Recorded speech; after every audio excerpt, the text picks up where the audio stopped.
தாய் தமிழ் உறவுகளுக்கு வணக்கம். அண்ணாமலைக்கு புதிய பதவி வழங்கப்பட்டது. அண்ணாமலைக்கு புதிய பதவி வழங்கப்பட்டது என்ற தலைப்பில் இந்த காணொளியை காண்கிறோம். அண்ணாமலை குப்புசாமி இவர் கர்நாடகாவில் IPS அதிகாரியாக பணியாற்றியவர். தன்னுடைய பதவியை ராஜினாமா செய்துவிட்டு பாரதிய ஜனதா கட்சியில் இணைந்தார். இவர் அரவக்குறிச்சியில் போட்டியிட்டு தோல்வியடைந்தார்.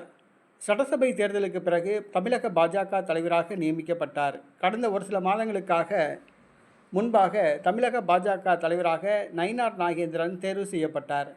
அண்ணாமலைக்கு வேறு பதவி வழங்கப்படும் என்று கூறப்பட்டது.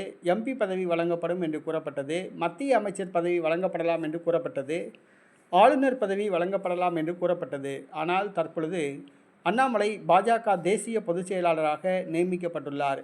இந்த தகவலை தருண் விஜய் தன்னுடைய X தளத்தில் பதிவு செய்துள்ளார்.